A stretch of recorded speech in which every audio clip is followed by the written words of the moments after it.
then second gear, baba handbrake. Ayan. So kung mapapansin nyo, hindi siya nag-move forward. Instead na mag-move forward, pababa. Ayan, umaatras yan. So may nagtanong sa atin mga kaibigan, kung pwede daw ba na ang gagamiting gear ay second gear. Instead na first gear, second gear muna. Well, ganito siya mga kaibigan. Actually, pwede naman. Depende po sa kinalalagay ng kotse nyo. So kung mga katulad nito na kalsada, ayan, kung katulad nitong kalsada mga kaibigan, hindi po ito patag. So medyo pababa po ito, no? Ang sasakyan po kasi mga kaibigan, kapag nandun po kayo sa hindi patag na kalsada, ay kusa na po siyang gumagalaw. So pwede natin tong gamitin second gear tayo mag-start, no? Pag mag-move, basta sisiguraduhin natin na mapagalaw na ang ating sasakyan. Ito madalas ginagawa to ng mga ibang mga driver, no? Hindi na sila naglalagay ng first gear. Instead na first gear ang gamit, second gear na ginagamit nila. So ipapakita ko sa inyo kung paano ginagawa yon. Kasi para at least may idea kayo. Ngayon ang gagawin natin, ilalagay ko siya ng second gear, no? Ayan. Okay. So clutch down. Then ilalagay ko ng second gear. Okay. So hindi ko natatapakan yung brake pedal, no? Para makita nyo na gumalaw ka agad to. So ibababa ko yung handbrake natin. Pag binaba ko tong handbrake na to mga kaibigan, mag-uumpisa na pong gumalaw yan. So kailangan natin mag-create muna ng momentum or paggalaw ng kotse natin. Tapos saka natin gradual na bibitawan ang clutch pag gumagalaw na siya. Yan, katulad niyan. Baba ko yung handbrake natin, naka second gear. So naka full clutch pa ako niyan, naka second gear. At kung mapapansin nyo, ayan, unti-unti nang gumagalaw ang ating sasakyan pa forward. Okay?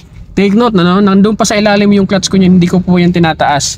So kung mapapansin nyo, umaangat yung speed natin. Ayan. So nandun na tayo sa 10 km/h. So pag na-reach natin yung 20 km/h, pwede na natin bitawan yung clutch ng gradual. Ayan, gumagalaw, umaabanti tayo. So bitawan na natin yung clutch pedal. Ayan, naka 20 na tayo, bibitawan natin siya ng gradual. Ayan, pag nabitawan natin ng gradual, pwede na tayo maglagay ng konting gas. Ayan. So, ganyan po ang ginagawa sa mga medyo pababa na kalsada. Kapag patag, nandun kayo sa patag, kailangan talaga naka first gear kayo. So, tigil muna ulit tayo. So, clutch down, then gently sa brake pedal. Then, neutral lang natin. Tingis natin yung handbrake. Okay. So, yan. Pwede kayong gumamit ng second gear kung nandun po kayo sa medyo pababa na kalsada. Pero kung nandun kayo sa patag or let's say paahon, so first gear po ang gagamitin nyo kasi hindi siya magkikreate ng momentum pa forward kasi patag nga po or paahon. Again, ginagawa lang po ito kung ito ay medyo palusong or pababa para makapag-create po kayo ng momentum pa forward. So ulitin ko ulit para mas clear, no? So clutch down. Ayan, clutch down. Then, lagay ng second gear, baba yung handbrake. Pag binaba ko tong handbrake na to, mag-move na to forward. Ayan, baba ko siya. Then, ayan. So, yung clutch ko, nandun pa yan sa flooring, nakapress pa yan. So, kung mapapansin nyo, gumagalaw na siya ng kusa. Yan, kasi nga, medyo pababa. Ayan. Tandaan nyo mga kaibigan, kapag naka-full clutch kayo, equivalent, parang naka-neutral yan. So, ayan yung speed natin, 10 km/h. So actually pwede na natin bitawan yan above 10 km/h. Bitawan na natin yung clutch pedal ng gradual. Ayan, nabitawan ko na, ito na yung pa ako. Then pwede na ako maglagay ng konting gas. So ayan, so hopefully na unawaan natin para doon sa mga nagtatanong kung pwede ba ang second gear gamitin starting gear. Alright? So ito, pakita ko sa inyo mga kaibigan. Ito ay hindi na to pababa. Medyo patag, medyo paahon na nga ito So tigil muna tayo. Ayan, so clutch down, then brake tayo. Okay.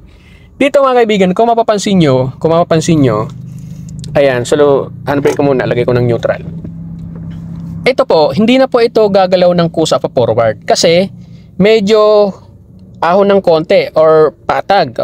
So pag nilagay natin to ng second gear, tapos binitawan natin yung clutch, kahit dahan-dahan pang bitaw yan, mamamatay na po yung makina.